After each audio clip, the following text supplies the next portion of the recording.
Yeah, Gary, good congrats. to see you. Thank you very much. Thanks for coming thank out. You. Congratulations. We love the celebration. I've played with him. I've never seen that pace. Not once up the line. Unbelievable. Back to me right wing days then. Overlapping. We were waiting for the knee slide. Yeah, I've only got one pair of these. They're out of stock, so he won't wear a pair of trousers. Knee slide. Yeah. Joel was just saying he really felt you got what you deserved today. How would you sum it up? Yeah, I think so. I think. Yeah, apart from the first 5 minutes where we started slowly, I thought we were the better side. Yeah, I was on the sideline just proud of the performance really, and hoping that I wasn't going to have to deliver a message to the lads, which was well done, unlucky today, we go again, because they deserve more than that. And in the end, I think like the quality we showed was one thing, but then the belief, the belief to score one and then stay on the front foot and score another one, just shows how far we've come. What were you proud of in that performance? What did you really like? Everything really, the understanding of the structure, everything sort of looking how we wanted it to, and then the sort of togetherness and resilience against, because they're a good side. I know they have players missing, but they're a good side. Got Dorse on the halfway line, 1v1 with Son, coping fine, because all the stuff around him's in place. So just a team that I thought I could be proud of today from an understanding point of view. I thought they were excellent, and then from sort of a togetherness and mentality as well. We can have a little look at your celebrations from both you're going to embarrass me the now. goals, Gary. Just talk us through what it means, because you have had a lot of things not go your way this season. Was there a bit of that emotion coming out as well? Yeah, probably. Obviously, there's a lot of talk around the decisions and the possible 6 points that we've lost through decisions, and we're still in that part where you're looking over your shoulder and you're worrying about how the teams are getting on below you, and I didn't want us to leave here today off the back of a good performance, but still be on 12 points, still looking at the teams below going into the break.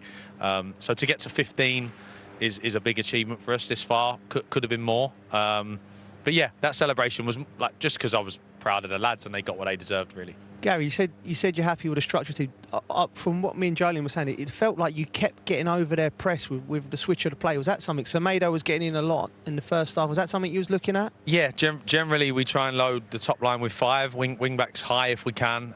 Even if we play a back 4, we try to do that. And yeah, we just tried to create that 2v1 on the outside with a 10 and the wing back. And they do press high, so we did some work on positioning to the back 3 to help us access it. And yeah, just really pleased, because for me to, well, I've said this before, but to show them on a tactics board and walk through it against the kids in training is one thing. To come out here in front of all these people with Tottenham coming after you and be able to deliver it is another. So yeah, a big step for us in our progression, and yeah, just pleased that we finished this little run with a positive now.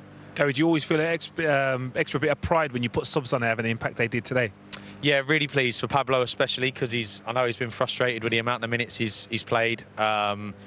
He has unbelievable quality. I mean, the first goal, the touch and the finish. I mean, you honestly wouldn't want that to fall to anyone else in our group. If you could pick someone for that chance to fall to, it'd be Pablo. And then I'm screaming for him to cross it to the back post for the second one, and he finds an unbelievable pass to Mario. So yeah, I think the impact Pablo had, especially with how hard he's had to work, the way he's gone about it, especially the last week, he deserved to have that impact. So yeah, subs were good today. He's give you a good problem for the next game, hasn't he? Coming on. I love those problems, because obviously we've lost Pedro and we've had to try and find a slightly different way. And Pablo banging the door down is exactly what I want. I've spoken to him a lot about, make it as hard for me as you can, because I'm happy to make them decisions, and it's better for me if I've got 25 players that all deserve to start.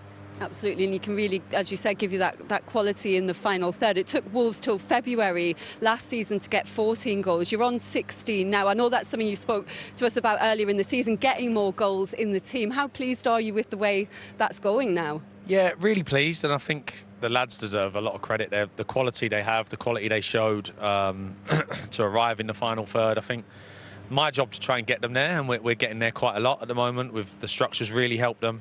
But then we have some really talented players, trying to play against Cunha and Rayan down this left side must be tough for teams. The runs Channy makes, even Nelson and Doc flying down the right. So if I can get them in the right places, I'm confident that we have enough quality to cause teams some problems. And get Pedro back after the international break, is that all looking good? No, just hopeful, really. I was asked the question if I hoped he would be back, and obviously I hope he's back tomorrow. He won't be back tomorrow, but we'll see. There's a lot of work still to do for Pedro, so... and I think it would be a disservice to the lads really if we make too much of this chat about Pedro, because that was an incredible performance from the boys today. And Gary, you've got Fulham, Burnley and Forest in the next 4 coming up. Can you use that as a real springboard now, that sort of emotion at the end of that game and that sort of a win? Yeah, no, I think they can provide different challenges for us as well. We've gone to Sheffield United and not managed to win. We went to Luton and took a point with 10 men. So, like, we've done great in these games here against Spurs, Man City, Newcastle. Now, we need to make sure that we go and play the teams that are probably in and around us, as you would say, and make sure that we keep our levels.